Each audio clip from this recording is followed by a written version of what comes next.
Have you ever felt like you're running a race you didn't even sign up for? You know, the one for a bigger house, a fancier car, a more impressive job title? Well, today, we're going to dive into the psychology behind that chase. We're going to uncover a really powerful way to reframe our relationship with money, shifting away from chasing status and moving towards something way more valuable, real freedom. So let's just start with this question right here. Is your bank account being bullied by your social feed? I mean, think about it. You open your phone, you scroll for just a few minutes, and poof, that feeling of being okay with your life, it just vanishes. And this isn't an accident, right? It's this modern-day trap where our own financial progress is constantly being put up against these perfect, curated highlight reels of everyone else's life. And that feeling, that leads us straight to what I call the social media treadmill. It's this endless, exhausting chase for status, but it's amplified 1,000 times over by everything we see online. We are constantly being shown a version of success that keeps moving the goalposts, and it makes good enough feel like it's permanently out of reach. Okay, look at this. This is the psychological trap in a nutshell. On the left, you've got your reality. Maybe you're doing great, you're making real progress, you're better off than last year. But then, you look at the right side, the highlight reel, the new car, the perfect vacation, and just like that, all your real progress feels, well, small. It's not a fair fight at all. You're comparing your behind the scenes to someone else's greatest hits. And this quote just nails it. Happiness is the gap between your expectations and your reality. So when our expectations are constantly being jacked up by these artificial highlight reels, that gap between what we have and what we think we should have just gets wider and wider. And that gap, that's where all the anxiety and the dissatisfaction lives. So you see, the problem isn't usually our reality, it's our wildly inflated expectations. So, how do we fix this? How do we actually step off this treadmill? Well, it all starts by completely redefining what it even means to be wealthy.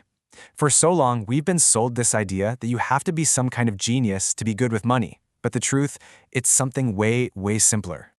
Real financial success, it turns out, has almost nothing to do with how smart you are. It's not an intelligence game, it's a behavioral game.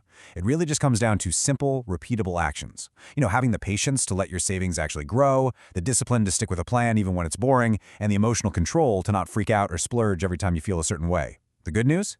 Anyone can learn this. Okay, so let's get practical. Here's the first of 3 major mental shifts that will help you get off that treadmill for good. The first one is all about learning to see the iceberg, to understand what true wealth really looks like. What we typically see, the cars, the vacations, the fancy stuff, that's just the tip of the iceberg. Real wealth, the vast majority of it, is what's below the surface. It's the money that's not spent. It's the investments quietly working for you in the background, the savings that create a real safety net, that financial buffer that lets you make decisions out of opportunity, not desperation. It's quiet, it's hidden, and believe me, it is the most powerful form of wealth you can build. I just love this quote because it says it so perfectly. The stuff we buy to signal to other people that we're successful often comes at the direct expense of building that real, invisible wealth. Once you start focusing on what's unseen, your entire perspective on money changes. You stop trying to look rich, and you can start the actual process of becoming financially secure. All right, on to shift number 2, and this one builds right on top of the first. This is about changing the entire purpose of money in your life. Instead of seeing it as a tool to impress people, you start seeing it as a tool for something else entirely.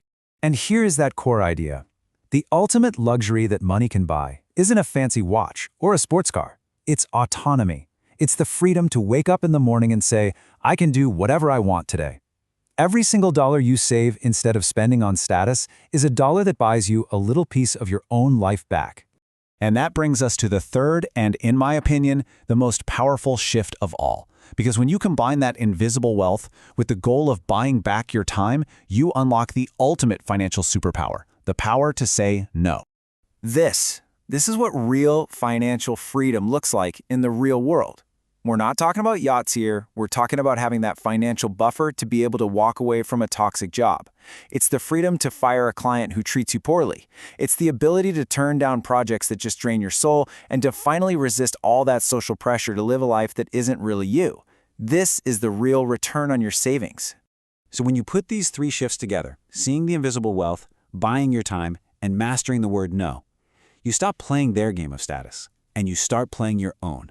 And the goal of your game is completely different. At the end of the day, this entire journey is about alignment. It's about using your money as a tool to build a life that is genuinely satisfying on the inside rather than just one that looks polished and impressive from the outside. It's the huge shift from performing for an audience to simply living for yourself. And so I'll leave you with this question to really think about. If you had that buffer, that invisible wealth, what would be the very first thing it empowers you to do? What obligation, what pressure, what soul-crushing task would be the first thing you'd say no to?